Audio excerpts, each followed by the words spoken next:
Baca firman Tuhan ya. Yakobus 3 ayat 14. Ya, nanti 3 ayat 14 sampai 16. Ya. Saya bacakan. Jika kamu menaruh perasaan iri hati dan kamu mementingkan diri sendiri, janganlah kamu memegahkan diri dan janganlah berdusta melawan kebenaran. 15. Itu bukanlah hikmat yang datang dari atas, dari Allah, tetapi dari dunia, dari nafsu manusia, dari setan-setan. 16. Sebab di mana ada iri hati dan mementingkan diri sendiri, di situ ada kekacauan dan segala macam perbuatan jahat. Ya, seperti saya sebutkan tadi ya. Saya lanjut 1 Korintus 3 ayat 19. Tadi yang saya katakan kebodohan tadi. Karena hikmat dunia ini adalah kebodohan bagi Allah. Amin. Ya, kebodohan bagi Allah. Oke, sekarang kita berbicara tentang, kalau tadi hikmat dari dunia, dari manusia. Sekarang hikmat yang dari Allah. Ciri-cirinya apa hikmat yang dari Allah? Membawa damai sejahtera. Itu hikmat dari Allah. Siapa yang memberikan hikmat kepada manusia? Roh Kudus. Amin. Roh Kudus. Roh Kudus di mana Roh Kudus? Di atas. Roh Kudus ada di mana? Di atas sampai depan, di belakang, di hati manusia. Kita ini sangat bersyukur berada pada era perjanjian baru setelah ada Kristus Yesus. Kenapa bersyukur? Allah ini dekat dengan kita. Kita manggil Allah kita aja Bapa. Perjanjian lama dulu, berani orang manggil Allahnya Bapa, mati. Berani bisa ketemu Allah, mati. Tempat aja yang kudus, ya toh, kita harus melepas kasut. Tempatnya kudus, gak sembarangan orang bisa masuk. Ya, imam besar waktu masuk ke dalam tempat bait kudus Allah itu kan diikat pakai tali, pakai gemerincing.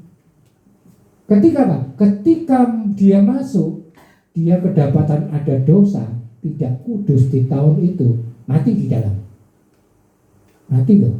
Padahal itu cuman ruangan. Ya, nama Allah ada di situ, bukan Allah tinggal di situ, gak cukup. Ya, nama Allah. Kalau gak kudus, mati. Syukur kita ada Tuhan Yesus. Kenapa kita ada Tuhan Yesus? Karena kita ini sudah diperdamaikan oleh darah Yesus. Cukup satu kali untuk selama-lamanya. Amin. Dosa kita sudah diperdamaikan, sehingga kekudusan Allah bisa ada di dalam diri kita, tinggal di dalam diri kita. Dan Allah dulu, perjanjian lama, manusia tidak bisa melihat Allah. Allah tahu.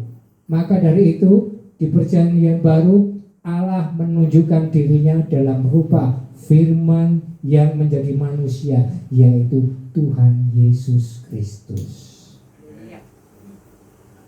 Nah, kita bersyukur, ya, benar-benar bersyukur ada Tuhan Yesus, sehingga kita dengan Allah ini sudah nggak ada jarak, karena Allah Roh Kudus sudah ada di dalam diri kita. Kita memanggilnya Bapa. Sewaktu-waktu kita bisa menghampiri tahta Allah, kita menyembah, berdoa, langsung connect sama Allah. Nggak perlu setahun sekali, nggak perlu beli domba, lembu, kambing, potong darahnya dipercikkan untuk penebusan dosa. Itu bukan penebusan dosa, cuma nutupi dosa. Penebusan dosa oleh darah manusia hanya oleh darah manusia yang tidak bercacat, tidak bercela, yaitu siapa? Tuhan Yesus. Ya. Satu kali untuk selama-lamanya, untuk semuanya. Yang percaya pada Tuhan. Tuhan mengampuni semua dosa umat manusia. Tapi ada syarat dan ketentuan berlaku bagi orang yang percaya kepadanya. Kalau gak percaya ya gak bisa. Amin. Sama seperti dulu saya bilang mujizat ya.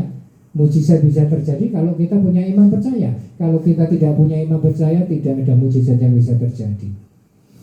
Oke, oleh Roh Kudus.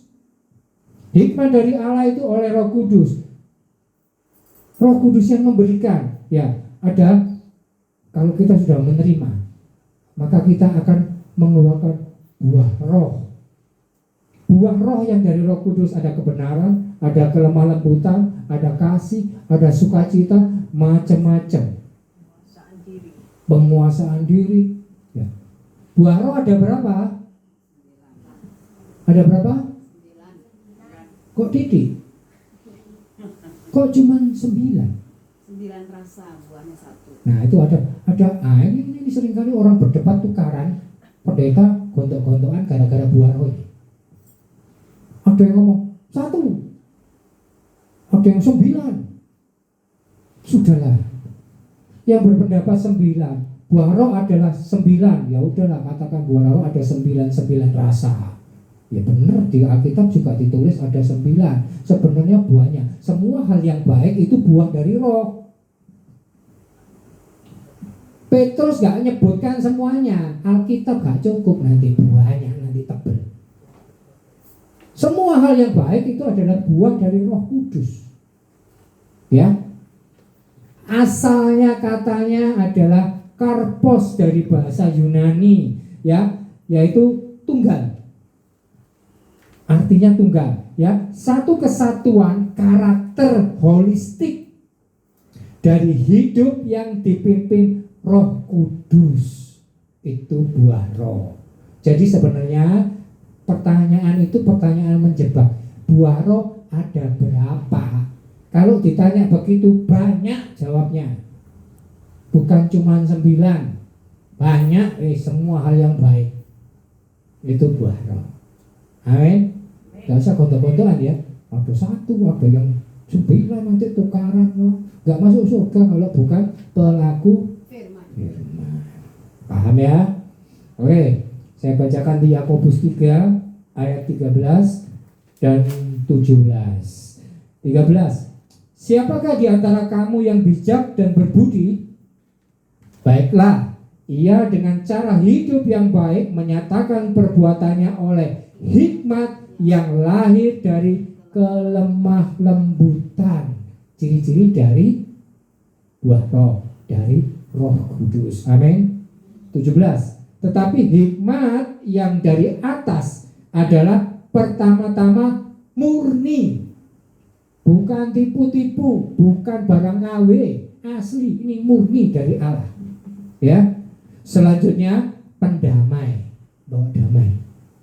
Peramah, penurut, penuh belas kasihan, dan buah-buah yang baik, yang tidak memihak dan tidak munafik.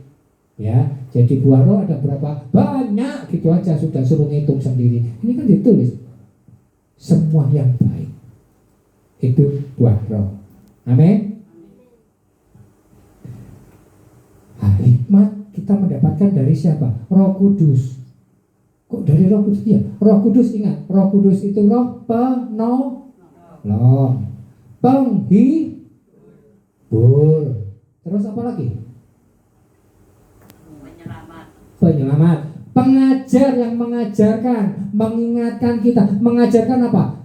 Karakter Kristus yang dilakukan Tuhan Yesus itu loh, diajarkan kepada kita semua. Ya, karena apa? Yesus Kristus itu adalah hikmat dari Allah. Ya, saya bacakan di 1 Korintus 1 ayat 24 sampai 25. Tetapi untuk mereka yang dipanggil, baik orang Yahudi maupun orang bukan Yahudi, Kristus adalah kekuatan Allah dan hikmat Allah. Ya, sebab yang bodoh dari Allah lebih besar hikmatnya daripada manusia. Maksudnya begini, yang bodoh dari Allah. Hikmat itu diberikan kepada manusia itu ada tingkatan-tingkatan. Paling tinggi hikmat yang diberikan pada manusia, siapa manusianya itu namanya? Salomo. Di situ sudah pasti Salomo. Hikmat yang tidak akan pernah diberikan kepada manusia oleh Allah yang melebihi Salomo. Sama pun tidak. Ada tingkatannya. Berarti ada tingkatan toh. Di bawah Salomo ada 1 strip, ada 2 strip, ada macam-macam. Ini kita ngomong yang paling rendah. Hikmat yang diberikan pada manusia yang paling rendah itu lebih pintar daripada manusia yang penuh hikmat, yang gak karu-karuan titelnya. Kalau dia hikmatnya dari dunia ya, bukan dari Allah. Seperti itu dahsyatnya, ya. Dan yang lemah dari Allah lebih kuat daripada manusia. Yang paling lemah dari Allah lebih kuat daripada manusia. Lemah apa? Iman. Makanya Allah kan bilang, Tuhan bilang, kalau kamu mempunyai iman sebesar biji sesawi. Biji sesawi itu besar atau kecil? Kecil kan? Tapi Tuhan Yesus gak ngomong loh, gak menghina loh. Kalau kamu mempunyai iman sekecil, kalau sekecil dengan sebesar, mana yang lebih menghina? Sekecil kan? Merendahkan.